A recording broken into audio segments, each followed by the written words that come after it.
Okay, here we go. Our hero is white.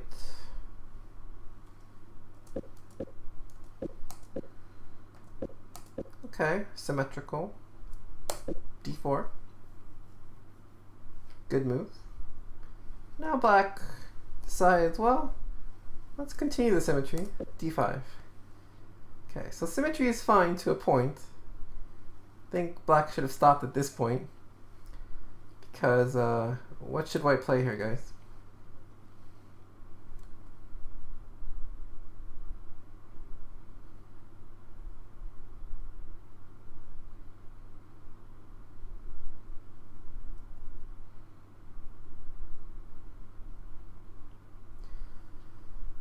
So what should white do here?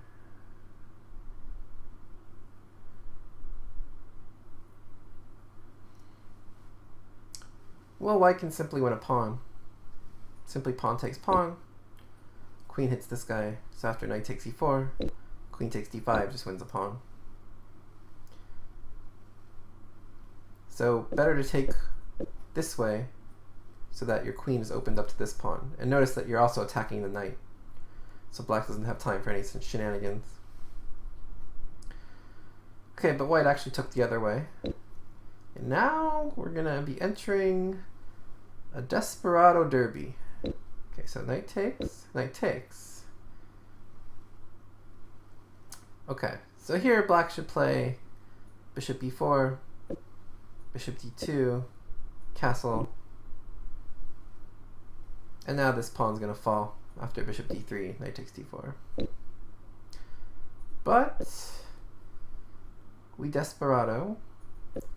So yeah, if you take here, well, you don't want to be continuing to do this, right? Because I can take here. Check. You take somehow. I take your knight, you take my knight. I take your pawn. Okay, you can't take my pawn because I would take with the queen and then take this with check. So you gotta take my pawn. And then I can, I can maybe give a check first, and then another check, and then eventually take your pawn. So you don't want to initiate the desperado like that. But I'll show you what should have happened. Okay, so knight takes e3. Okay, so now do you guys know what should happen here? It's gonna look crazy, but this is the desperado derby. So what should happen is take, take, take, take, take, take, take. And the desperado derby is finished. So notice that each move is actually the best move. So let's go back and look at it. So take, okay. So notice what's the material? White's up a pawn, right? So if take, desperado over, white just up a pawn. So black has nothing better to do than take the queen. Okay, well, I'm down a queen, I gotta take the queen. Okay, now, if you take on d8, I take on d1. So you gotta continue the desperado. Gotta continue desperado, take on f2. So now if I take on f2, you take on d8, and now I'm not up a pawn anymore. So I gotta do it too. And then, okay, if you take here, I take here again, white's up a pawn. So black has nothing better to do than to continue desperado. Okay, take a rook. Now what does white do? Well, he's down a rook, gotta do something, take a rook. Now again, white's up a pawn, even though black initiated the desperado. And now the point is both these knights are trapped, and white's slightly better. Probably about, black has some compensation because he gets to make a move here. So maybe a move like bishop e6, bishop e3, something like this. But yeah, both knights are eventually gonna be taken. Okay, well that's a bit far afield because white simply took back. Okay, what's the problem with this though? So white still remains up a pawn, but what can black do here?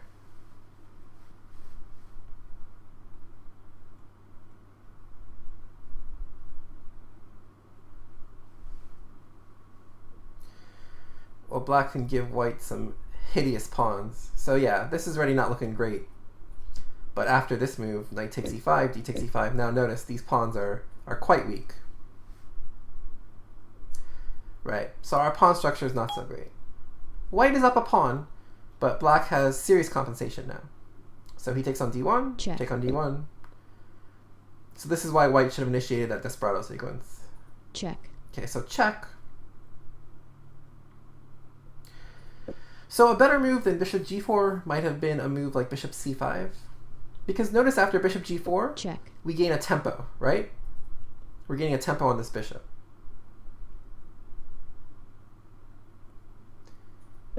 So rather than losing a tempo, we could actually gain a tempo by playing this. So now we're developing and also forcing white to respond to this threat.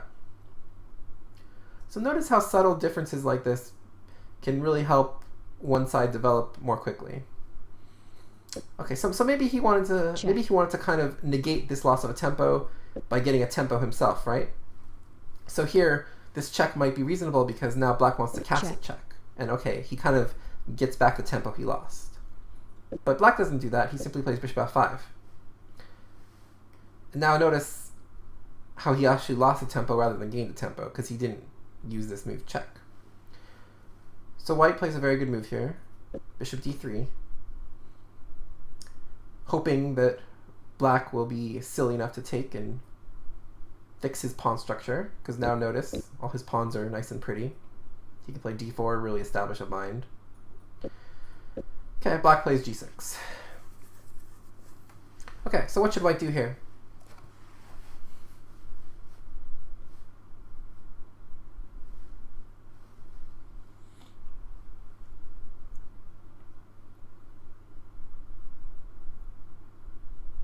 Yeah, so there's no reason really not to take the bishop and kind of make black's pawn structure a bit weaker. Okay, but what should white do on this move now? So taking the bishop, okay, is obvious enough, but now what should white do?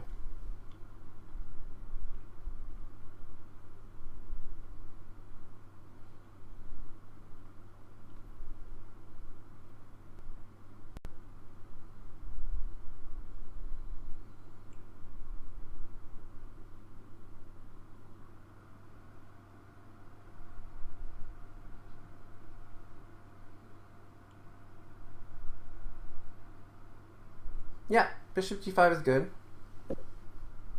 Stopping black from castling, it makes a lot of sense. Notice the bishop can kind of plant itself on f6. So castling is illegal.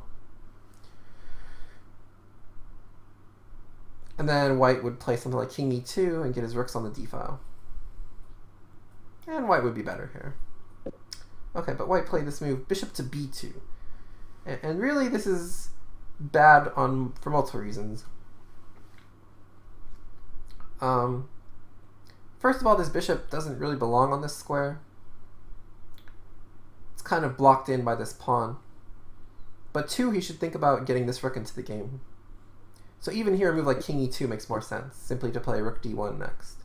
And then this bishop still has options on this diagonal, or potentially on this diagonal, depending on how it kind of plays out. But notice that by committing too early, he deprives himself of this entire opportunity to play bishop g5, like you guys mentioned. So always keep your options open. Always. That's important. Okay, so black plays rook d8. Now, of course, this guy's attacked twice. So what's the natural move here, guys?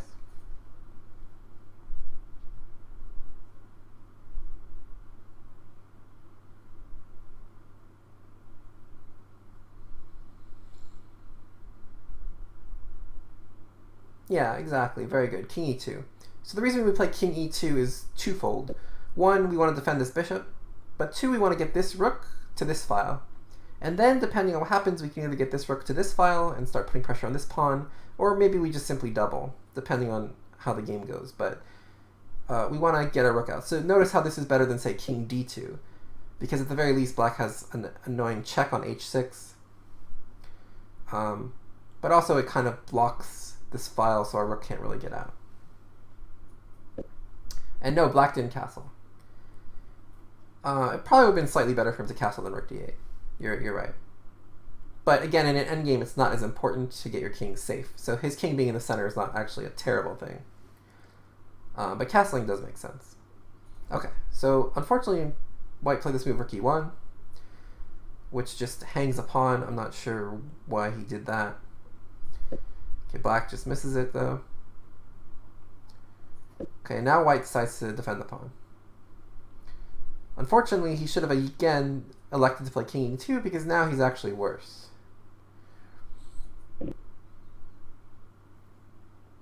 Castle.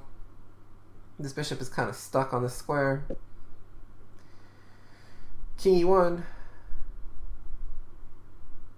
And now black should simply just chase this rook off this square so that he can take this and win a pawn. So bishop c5, for example, rook moves, take on d3, and there black's better because his rook is better than white's rooks, and his bishop is better than white's bishop. And his pawns are better. Yeah. So white basically compounded his errors by playing bishop b2 and then rook e1 to e3. So now all his pieces are worse than black's pieces. And his pawn structure is worse, and he's losing a pawn. Okay, a6, not sure what that does. Okay, finally, he unpinned himself and managed to take the bishop. Okay, bishop c5, a little in-between move. Doesn't really change things. Rook d3, good. Take. Okay, now what should white do?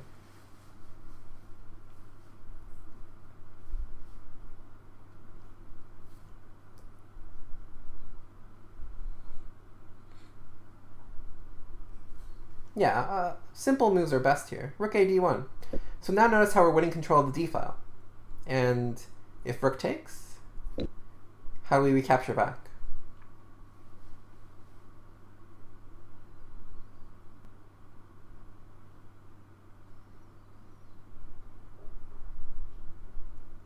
Yeah, definitely recapture with the pawn. Because this file is not going to be as useful as us being able to fix our pawn structure.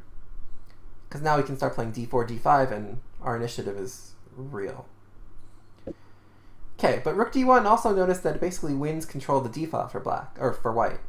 Because black has two choices, either to take, and we take back with a pawn, or he has to move the rook. I mean, I guess he could play bishop e7, but, I mean, going into a bishop ending would probably be good for white as well. And at the very least, we could also even play rook d7, which is probably even stronger, because now we're forking this pawn and this bishop. So this is a typical idea as well, to play a move like rook d7. And this would be good for white. Very good for white, actually. Actually, I'll show you guys a cute little thing. Take, take, bishop d8, and e6. Opening up this, and then if take, you can play c4. And I think this is close to winning, because you have rook g7 ideas. And you can't play rook f7 because the rook takes d8. So that type of tactic is lurking in the position. Okay, but rook d1, obviously, good. f4, okay. But again, activating this other rook would have been nice. Okay, f6. Okay, so what should white do here?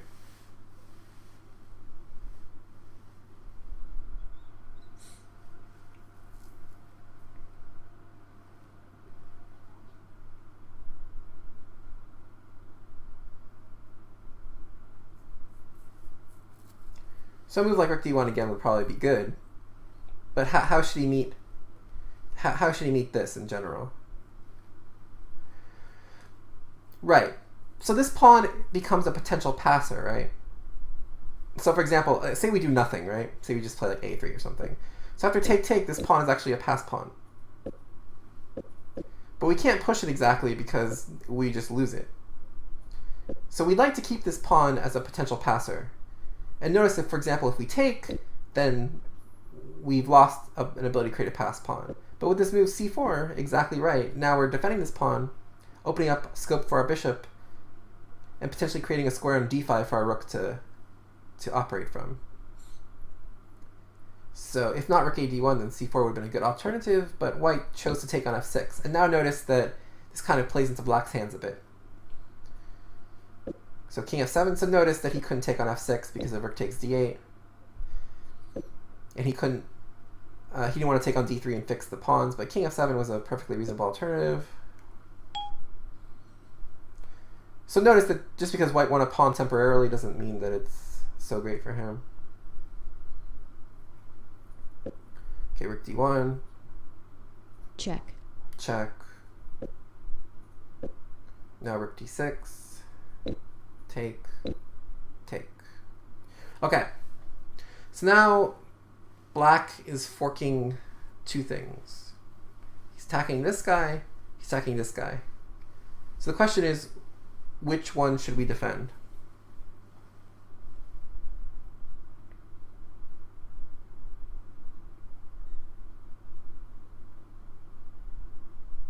F4 or F6?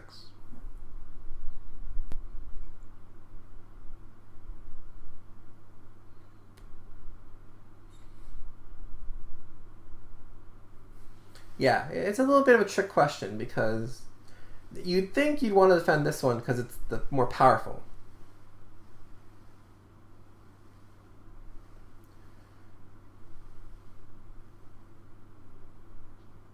So you actually want to defend F4. White chose to defend F6, but now black has a very strong reply. So what does black play here to equalize?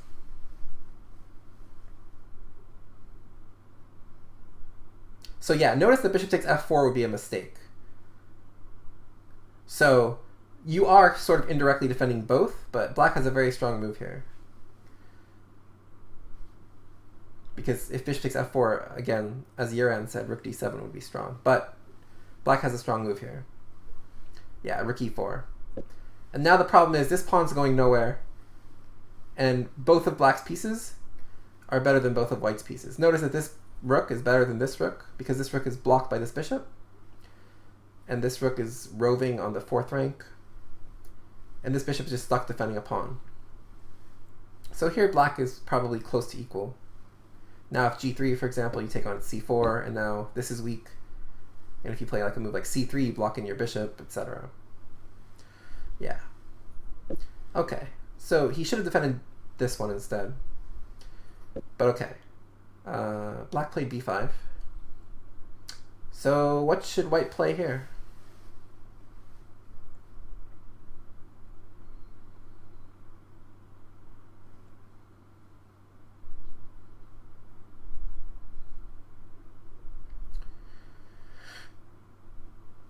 So C takes B5 seems natural. But it's wrong, because you have something stronger. And the idea is, if we can get this rook to the 7th, we are almost winning the game. So the move is C5. And now no matter which pawn black takes, he's almost lost. So again, C takes B5 is not bad. But when you see a good move, look for a better one, because this move almost wins instantly. So for example, if he takes on C5, rook D7 check. Check. King moves to E6. Rook takes C7. Notice how I'm hitting the bishop and H7. So say bishop F8. And now this move, bishop E5. And this pawn is super strong. And notice how each of white's pieces now dominates each of black's pieces. Black's going to have a lot of headaches with this pawn now. Okay.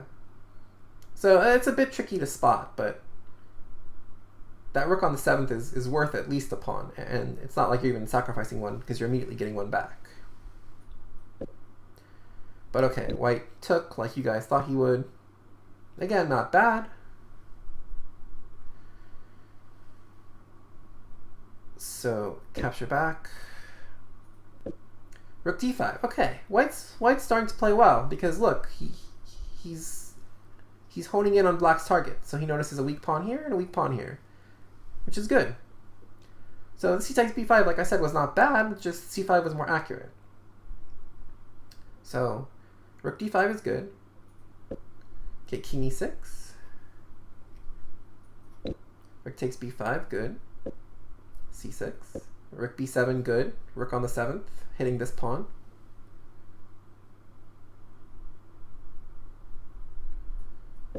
C5. Okay, so now what should white play? So he's close to winning. He's close to winning. But can we seal the deal?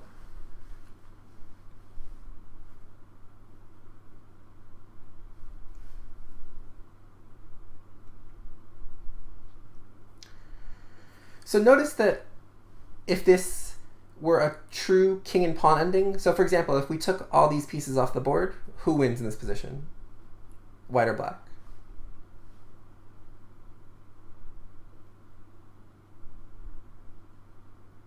White. Right. Okay, so if we can maybe force trades, it would be good. Yeah, because white's currently up, what, two pawns? 3 pawns currently? 3 pawns? So yeah, simplification is fine. So white actually has a very strong move, rook to b6. And so what's the obvious threat? The obvious threat is, of course, bishop e5. So black only has one move here, right? If he wants to like not avoid, or sorry, if he wants to avoid trading all his pieces. Because otherwise, okay, say he makes any other move, say he makes h5 or something. So after bishop e5, rook d8, take, we get into that lost king and pawn ending. Nothing can be done. So the only move which removes this pin while simultaneously defending the bishop is king d7. Oops. King d7. And now, do you guys see a cute little trick that white can employ here?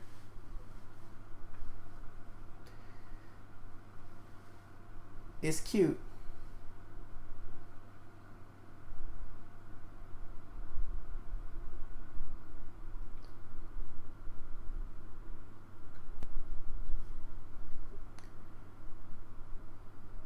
So f7, you're just basically losing your pawn for nothing. So an early f7 is not the right answer. But yeah, you can play this move bishop e5. And the point is, if bishop takes, now you play f7. And now the point is revealed. Because after rook f8, we can take. And now notice he cannot take because of this move. Check. And white wins. So we are assured of keeping this pawn on f7. And then next move we're playing e6 and it's over. So a cute little finesse, but most accurate for sure.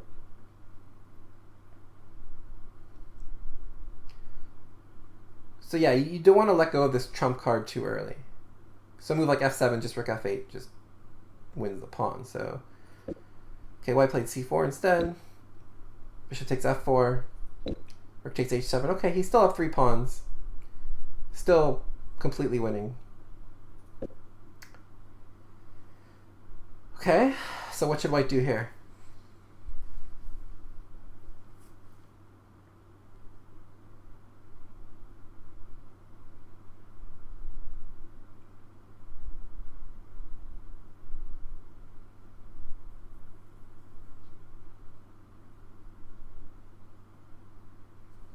Yeah, g3 is a good move, but a little finesse to get this king 1 file further would be good. So rook e7 check, forcing king d6, and then g3 would be a strong move.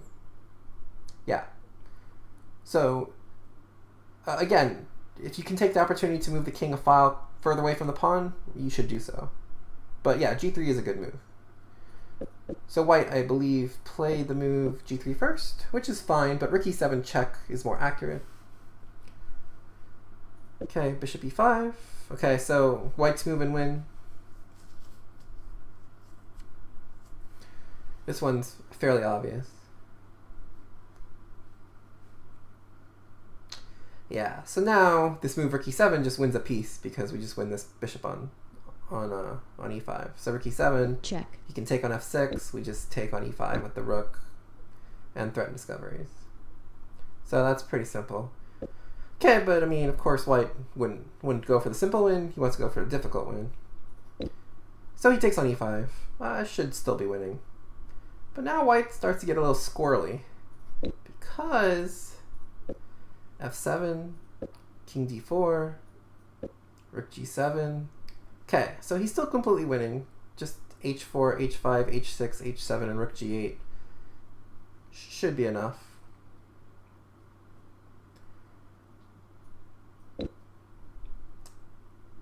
Okay. Another thing white could try here is simply g4. So the idea is you just want to play g5, g6. And if take, you have a little finesse that you can take this with check, play rook f4, and again, just queen this pawn. But follower gets it right. White plays this move. And unfortunately, he gives up his pawn for nothing. And all of a sudden, this is getting closer and closer to a draw. Because after take, Now white's floundering because he gave up his main trump card in the position. And what's the fastest pawn here? It's this guy. Okay, so now white has to completely change focus because of his inaccuracies. So what should white do here? So this is going to require some tricky endgame technique. It's not going to be simple. But what should white do here?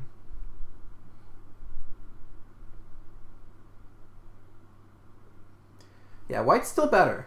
White's still better, but he needs to play very accurately. Very accurately. So none of you guys have no idea what to do. Or sorry, all of you guys have no idea what to do, which is understandable, because this is really a high-level endgame at this moment.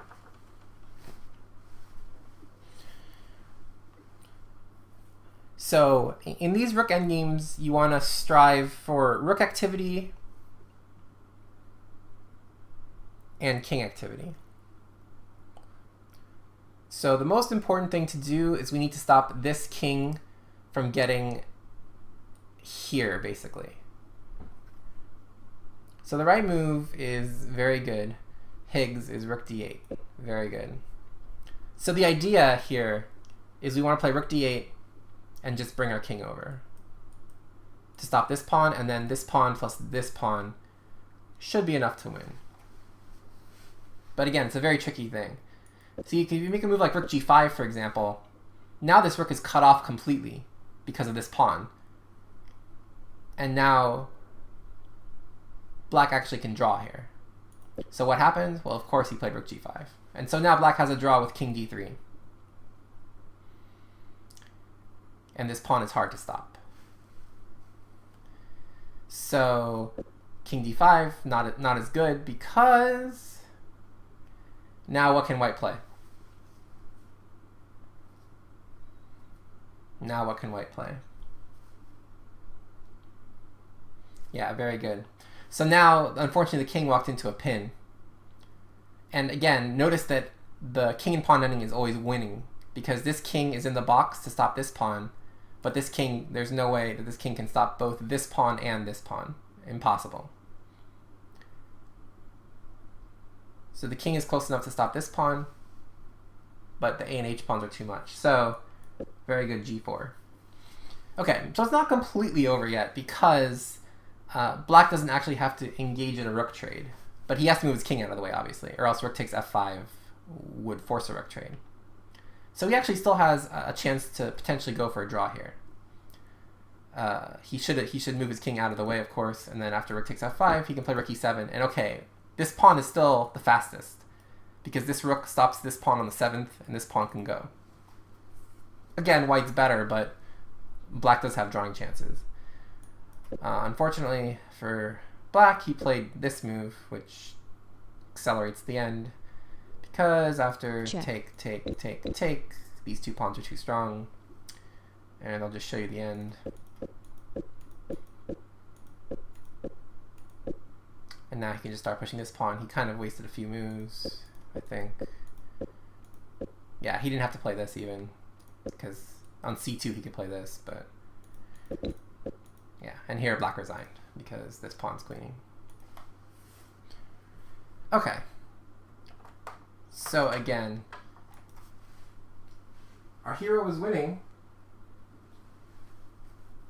pretty easily, and then all of a sudden gave black serious drawing chances. So be careful of that.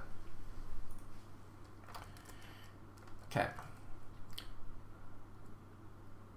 Okay, we'll do one more. Yeah, and also do cool desperados. Okay, let's go to sandbox number 2.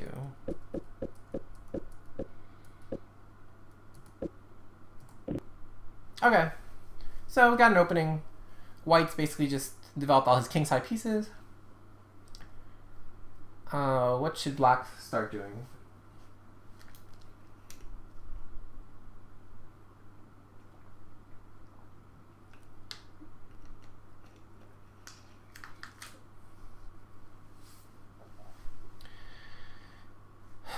well, yeah, he should also do the same thing.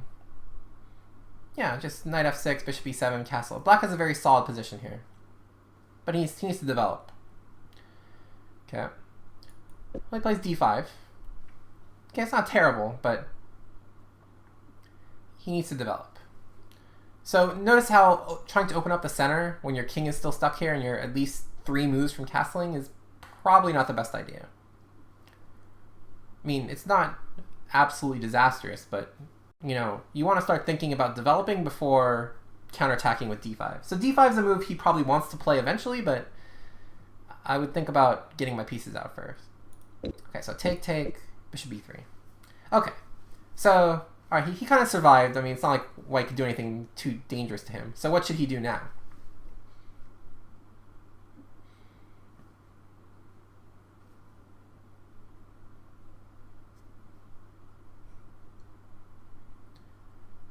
Well, he should probably develop a piece on the king side.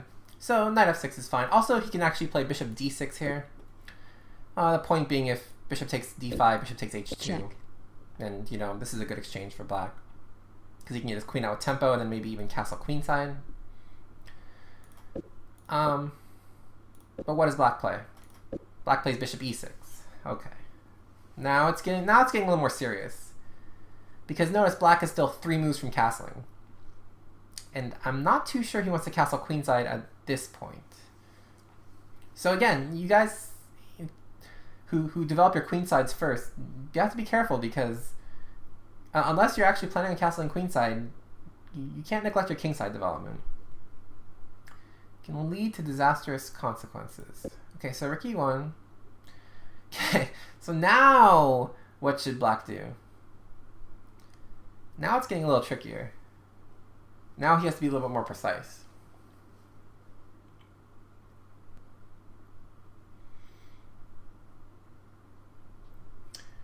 So now he should definitely develop the king side, but he needs to also probably block this file. So a move like bishop e7 is probably best.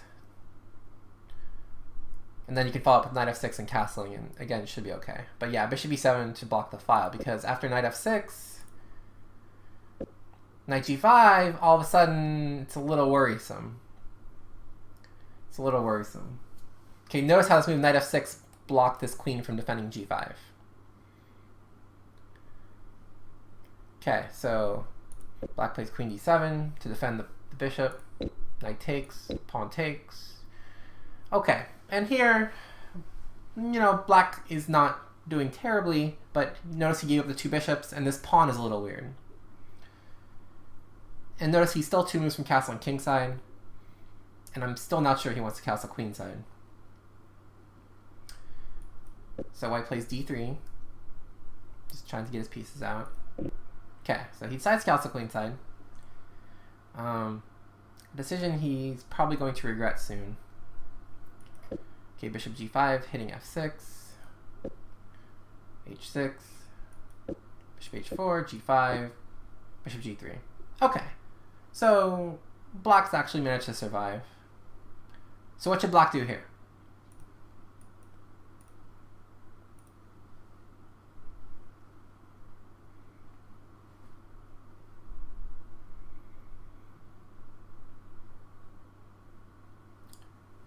Yeah, black should probably just develop. And developing to d6 to challenge this bishop that's kind of raking our king side makes a lot of sense. No reason not to. But black plays this move h5 here, which is a bit much here. A bit much. So the problem with this is you're not really going to be doing anything on the king side that's too dramatic. And notice this bishop's always going to have this square, because what white should play here is this move, pinning the knight. And then after h4, white can play bishop e5. This is probably good for white. But okay, so after h5, white played h3 to give himself an out. And then black played g4, and white played h4. Okay, so actually, it turns out that what black did is completely justified. because white did not meet it in the best way. This h3, h4 idea was poor. And why was this bad for white? What weakness does white now have?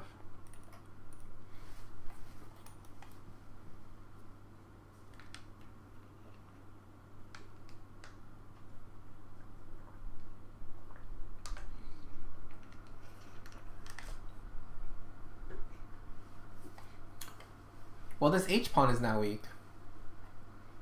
So now we can just play bishop d6, try to trade off these bishops, and then try to go after this pawn. And notice if he plays a move like g3, his king side becomes incredibly weak. And notice this f3 square in particular.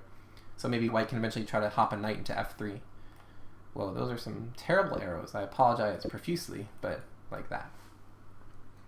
And all of a sudden, white's king is not feeling too safe. But bishop d6 is natural and good.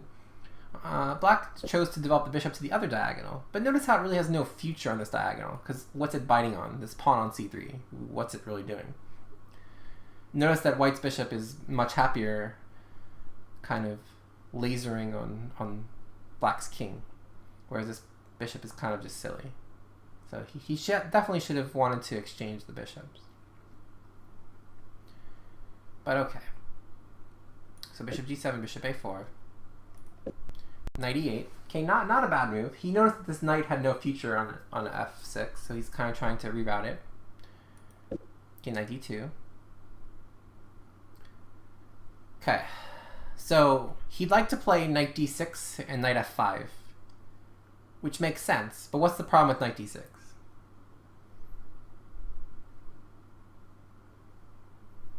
What's the problem with knight d6?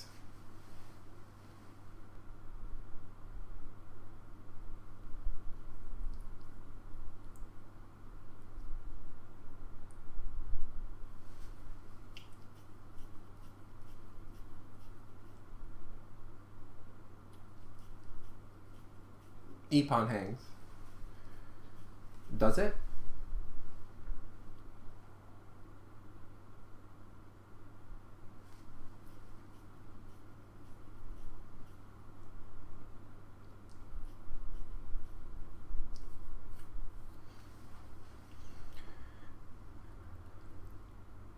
Right. So you're right. That's exactly right. So bishop takes c6 is correct. And actually, black is forced to play this, and white wins a pawn. So the question is, why is black forced to play this? So what happened on the other recapture? Yeah, it's more than that. The king's unsafe. There's actually a specific reason why this move is not good.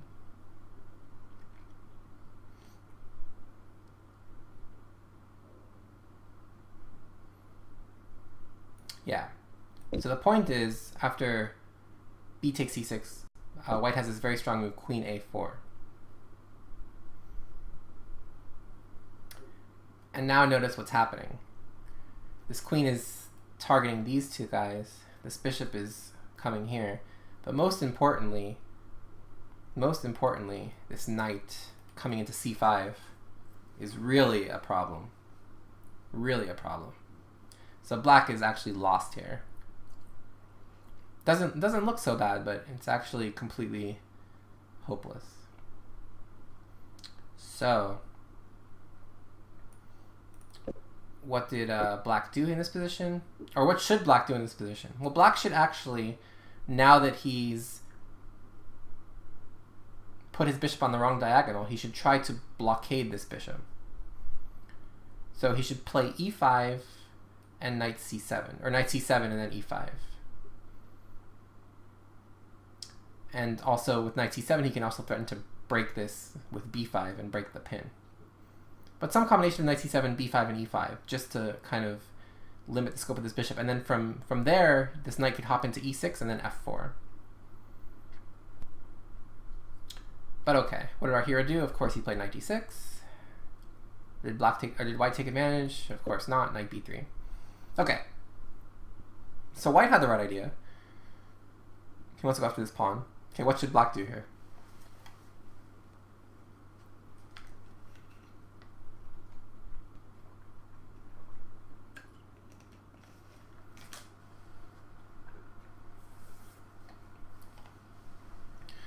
Well, it's sad but true.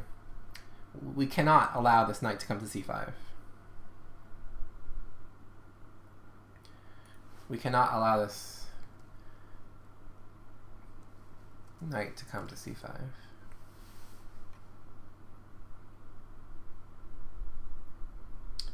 So we have to play b6. And unfortunately, it costs us a pawn.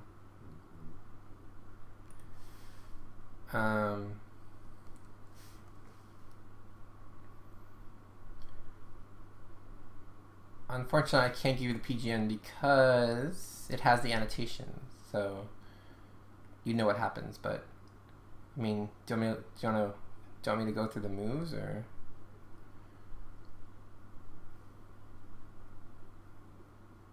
E4, c5, knight f3, d6, bishop c4, e6, c3, knight c6, castle d5, e5, e5, bishop b3, bishop e6, rook e1, knight f6, knight g5, queen d7, knight e6, fe6, d3, castle queenside, bishop g5, h6, bishop h4, g5, bishop g3, h5, h3, g4, h4, bishop g7, bishop a4, knight e8, knight d2, knight d6, knight b3.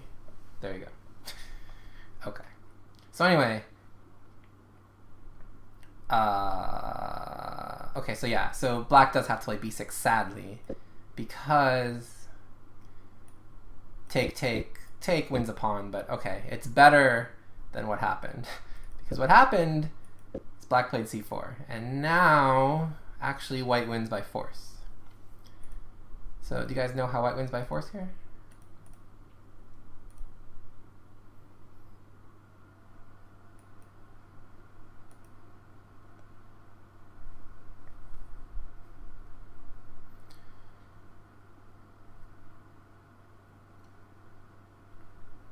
So this move knight c5 is very strong, but how exactly are we winning by force here?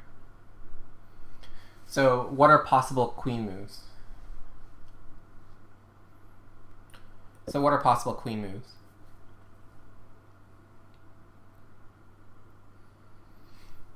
okay, so queen c7, knight takes e6, right? Just forking everything. Okay, let's say queen f7. So knight takes e6 wins a pawn, but there's actually something much stronger. And it's a similar idea to what we saw before. And here there's actually take, and queen a4. And now all of a sudden this is hanging, you might walk into a pin here, you still got this issue, you have this issue, you got this issue, you have issues. This king has a lot of issues, and I don't think he can solve nary a single one of them. So yeah, black is completely busted here, unfortunately. Black is completely busted here. I mean, you could also just take on e6 if you wanted to. It's perfectly fine, but this is actually stronger. Okay, so he did have to play b6, unfortunately. But this is all stemmed from the fact that this bishop was placed on the wrong square, and he moved this knight superfluously. Okay, well, dodged a bullet, guys. Dodged a bullet. He played knight d4. Okay. So now, of course, this knight is being super pesky, threatening all sorts of calamities. So what does black have to do here? What must black do?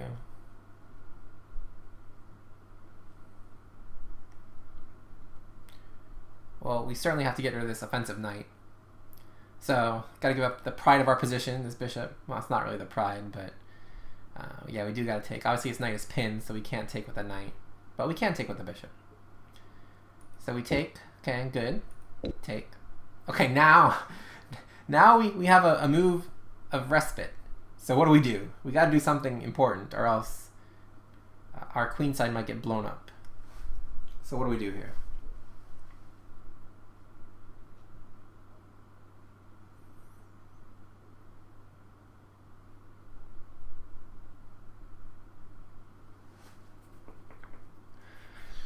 Well, we'd love to remove this pin, because it's been annoying us for quite some time.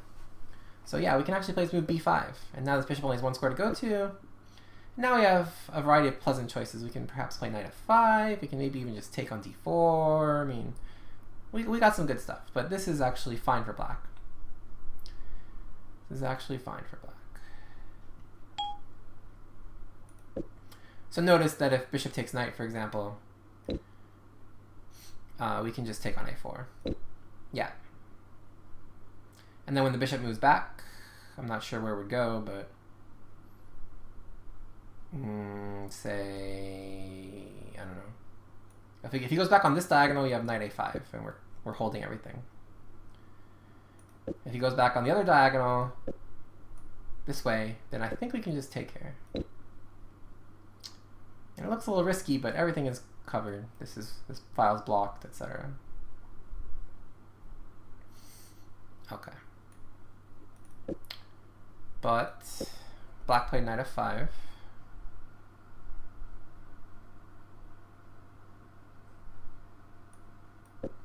Bishop e5. Okay, explaining the fact that this knight can't take because of the pin. Rook g8. Okay, black's doing okay here. It's not the worst. Okay, g3. Okay, now again, maybe we want to do something like this. Try to prepare b5. Now, our knight's not on there, but we can try to play a6 maybe. Because this pin is actually quite annoying. Notice how our queen is kind of crisscrossed up here by these bishops. Okay, but he plays queen f7. And unfortunately now, there's no more option to take on c6 with the queen, so now white can ruin our pawn structure, which he does. Now takes on c4, and now all of a sudden, how many pawn islands does white have now? Oh, sorry, how many pawn islands does black have? It's an ugly number. It's number 4. You got one here, one here, one here, and one here. Yeah. Too many. Too many is the right answer, yeah.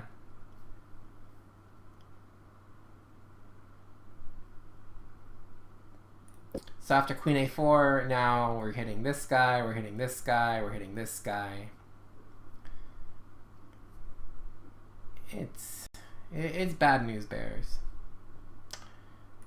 So queen b7, queen takes c4, and now what? White's up a pawn.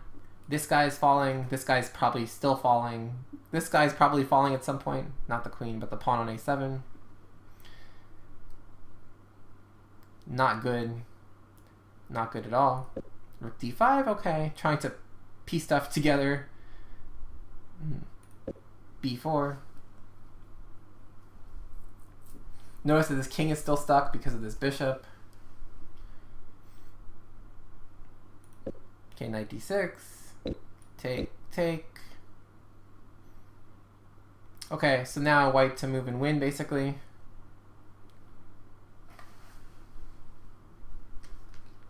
Pretty simple.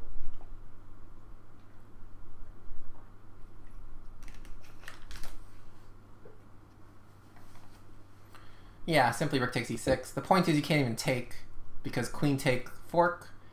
So black would have to make a move like this. And now simply this, and now this pawn's falling too. Or even a move like rook a e1 with the idea of rook e7. White's going to be up 3 pawns probably. Bad news. Okay, white plays a4. Okay, I mean, just torturing black. Rook d8. Okay, this is still falling. Okay, rook c1, trying to get this guy. Take. Okay, now white can take here, and then take here with the rook. There's no reason to trade queens here, because white's actually has an attack still. Check. Okay, white wants to go into this endgame, which is fine. Check. Rook takes e6. Okay, so what's the count? 5-3, down 2 pawns. So he can win b4, which he does.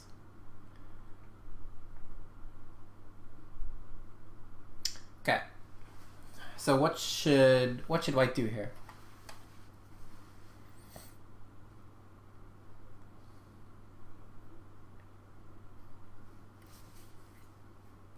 What should white do here to finish black off?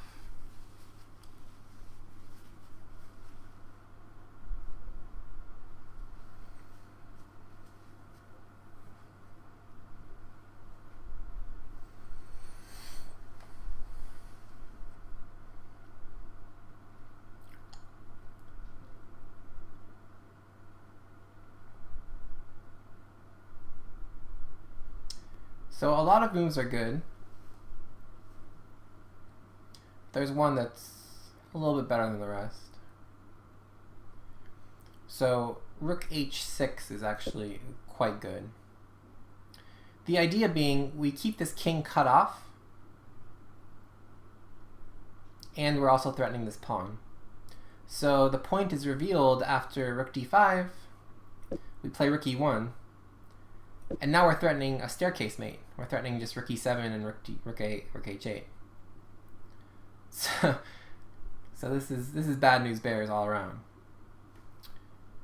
Okay, but instead he played rook e5, which is also good, but now notice the king is a little bit freer. So black tries to take this a4 pawn. White says nope. Black offers a trade of rooks, which is not what he should do, because if black's going to have any hope of drawing this game, he needs to keep both rooks on the board to create pressure. So now a simple way for white to win is simply to take on h5, just play rook g5, and then just go. Because this rook is going to have a hard time stopping this h-pawn. And if he tries to stop the h-pawn, then I can take this pawn, and then these two pawns should win. So black's dead here. But of course white thought to keep both rooks on, check. So gave a check. And now defended this guy. But all of a sudden, white's dead lost. Dead lost. So how does black win here?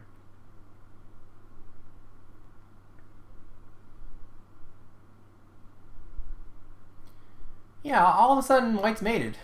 All of a sudden white's mated. Rook d1 check. and rook da1. And now there's no way stopping the mate. Notice that if you push this pawn, this check. is mate. Checkmate. And we have our own staircase mate. So white's just dead. So what white has to do here, after rook d1 check. and rook da1, is he has to play this grotesque series of moves. Rook c5 check. and rook d5. Check. And then do this. Check. Just to avoid the mate. But of course, this is still completely hopeless. So simply rook d1 wins. And notice there's no way to stop the mate other than to sacrifice a rook. Because, you know, even with king h2, it's the same thing. You just play check and mate. And if the f pawn ever pushes, you have the second rank mate. But black played check. Rook a1. Also good.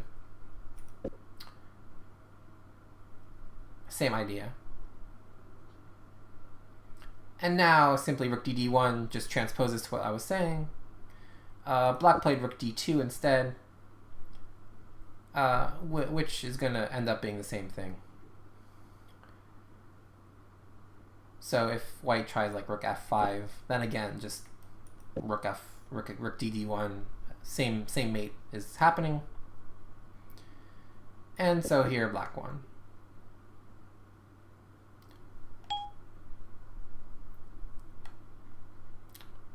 Alright guys, so that was the trip to Patzer's Playground for today.